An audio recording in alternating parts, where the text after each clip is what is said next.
मैंने ये पाया है कि एफर्मेशन बहुत शक्तिशाली है। मैं एफर्मेशन का प्रयोग रोज सुबह करता हूँ और मैं ये सब कुछ हर रोज करता हूँ। मैं जानता हूँ कि ये सब कुछ बहुत शक्तिशाली है, लेकिन मैंने इसके बारे में कभी सोचा ही नहीं। और अवचेतन मन कैसे काम करता है, मैं इस चीज पे आपके विचार जानना चाहता हूँ। मॉन्क्स एफर्मेशन का हमेशा से यूज करते आए हैं। वे एफर्मेशन को संस्कृत में मंत्र भी कहते हैं। हम मनकों का इस्तेमाल करते हैं एफर्मेशन को बोलने के लिए, पर लोग ये समझते हैं कि हम इसका इस्तेमाल प्रार्थना करने के लिए करते हैं। लेकिन हम, हाँ, आप ये कह सकते हैं कि हम इसका इस्तेमाल प्रार्थना करने के लिए करते हैं, लेकिन हम सही में इसका इस्तेमाल एफर्मेशन को बोलने के लिए करते हैं। हम इसका इस्तेमाल अपने अवचेतन मन को प्रोग्राम करने के लिए करते हैं। इसलिए हम जब भी इन मनकों पे जाप करते हैं तो हम किसी न किसी एफर्मेशन को बोलते हैं। मैं बहुत खुश हूँ और मैं आत्मविश्वास से भरा हुआ हूँ। और हम एक ही एफर्मेशन को बार बार दोहराते हैं। और इस माला में 108 मनके हैं। तो आप ये कल्पना कर सकते हैं कि हमारा सबकॉन्शियस माइंड कैसे प्रोग्राम होता है। क्या आप 108 अलग-अलग तरह की एफर्मेशन को याद रख पाते हैं? ओह! नहीं, नहीं, सिर्फ एक ही एफर्मेशन। हम एक ही एफर्मेशन को बार-बार दोहराते हैं। जैसे मैं बहुत खुश हूँ या मैं आत्मविश्वास से भरा हुआ हूँ। हम ऐसे ही एफर्मेशन को 108 बार दोहराते हैं। एक एफर्मेशन में 3 चीजों का होना बहुत जरूरी है। सकारात्मक शब्दों का सही से चयन करना, अच्छे से उस चीज को विजुअलाइज करना और अच्छे से उस चीज के बारे में महसूस करना। और बहुत से लोग इस चीज को समझ ही नहीं पाते हैं। इसलिए जब वे एफर्मेशन में आते हैं तो वो सिर्फ शब्दों को दोहराते हैं। वो उसको विजुअलाइज नहीं करते और उसको महसूस भी नहीं करते। उदाहरण के लिए मैं कहता हूँ आई लव एप्पल्स। ये सकारात्मक वाक्य है। अब अगर यहाँ पे मैं आई की बात करता हूँ तो मैं जानता हूँ कि आई मतलब मैं अपने बारे में बात कर रहा हूँ।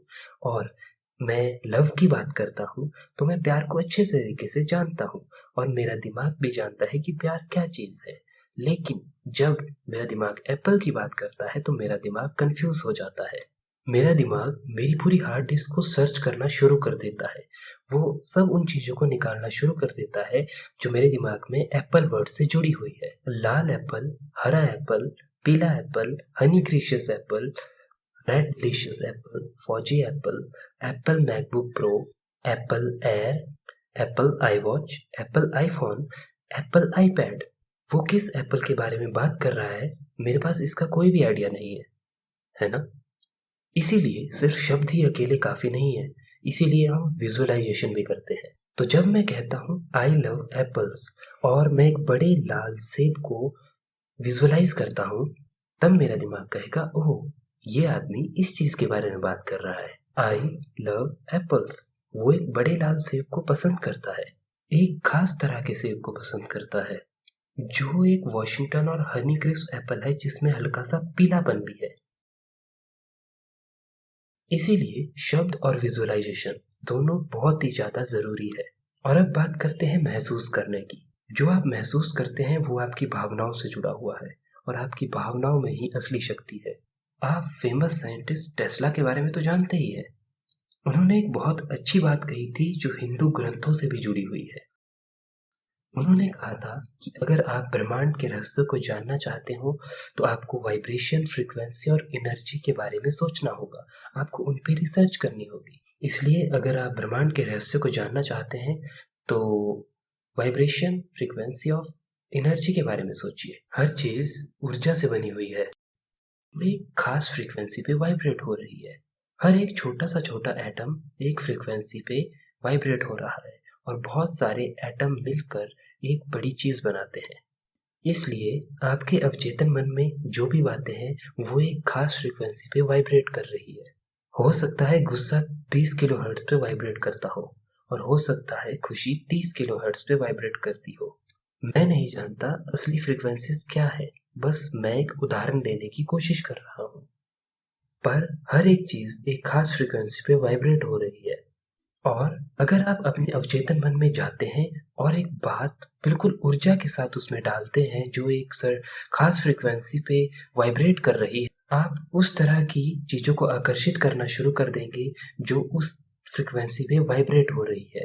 तो जब मैं अपने अवचेतन मन में जाता हूँ और मैं एक एफर्मेशन को दोहराता हूँ जिसमें सकारात्मक शब्द है, जिसे मैं अच्छी तरह से विजुअलाइज करता हूँ और जिसे मैं अच्छी तरह से महसूस करता हूँ, तब वो चीज मेरे दिमाग में वाइब्रेट होना शुरू हो जाएगी एक खास फ्रीक्वेंसी पे। तब मेरा अवचेतन मन उन चीजों को आकर्षित करना शुरू कर देगा जो उस टाइम पे उस फ्रीक्वेंसी पे होंगे। मैं आपको एक साधारण सा उदाहरण देता हूँ। एक लड़का एक लड़की को डेट करता है। वे दोनों 2 साल के लिए रिलेशनशिप में आते हैं। उनका रिलेशनशिप बहुत अच्छा चल रहा था, लेकिन वे ब्रेकअप कर लेते हैं। लड़का अपने दोस्तों के साथ घूमने निकल जाता है, वो इस रिश्ते के बारे में सब कुछ भूल जाता है। लड़की, आप जानते हैं, चॉकलेट खाती है, शॉपिंग करती है और बहुत कुछ करती है, अपने दोस्तों के साथ घूमती है। 6 महीने तक वो अपनी सहेलियों के साथ रहती है और फिर कहती है कि हाँ, अब मैं उसे भूल चुकी हूँ। अब वो एक दूसरे लड़के को डेट करना शुरू करती है। वो किसे अपनी लाइफ में अट्रैक्ट करेगी? उसी तरह के एक लड़के को। वो एक अलग लड़का होगा, लेकिन उसकी वाइब्रेशन बिल्कुल वैसी ही होगी। मेरे पास बहुत से ऐसे लड़के लड़कियां आते हैं जो मुझसे ये सवाल करते हैं कि मैं एक ही तरह के लोगों को आकर्षित करता रहता हूँ। ये एक सामान्य चीज है जो मैं हमेशा सुनता आया हूँ। जॉन ने स्यू को डेट किया। उनका 2 साल का रिलेशन रहा। स्यू की जो वाइब्रेशन थी, जो उसकी फ्रीक्वेंसी थी अवचेतन मन में, वो जॉन से जुड़ी हुई थी। उन्होंने ब्रेकअप कर लिया, लेकिन स्यू के अवचेतन मन में अभी भी वो फ्रीक्वेंसी है जो जॉन की फ्रीक्वेंसी पे वाइब्रेट हो रही है। अब वो अगर डेट पे जाएगी तो वो किसे अट्रैक्ट करेगी? किसी दूसरे जॉन को, जिसका नाम पीटर होगा, जिसकी फ्रीक्वेंसी उतनी ही होगी। और यही सब होता है। ऊर्जा नहीं जानती कि आपके लिए क्या चीज सही है और आपके लिए क्या चीज गलत है। ये सिर्फ ऊर्जा है। इसलिए जो उतनी फ्रीक्वेंसी पे होगा वो आपके पास आ जाएगा। इसलिए अगर आप जानते हैं आपका अवचेतन मन कैसे काम करता है, इसे कैसे प्रोग्राम करते हैं, एफर्मेशन का इस्तेमाल करके, जिसमें सकारात्मक शब्द हो, जिसमें एक अच्छी विजुअलाइजेशन हो और जिसे आप अच्छी तरह से महसूस कर सके। महसूस करना एक बहुत पावरफुल चीज है। यही असली एनर्जी है। इसीलिए जो भी आप चाहोगे वो आपकी जिंदगी में आना शुरू हो जाएगा।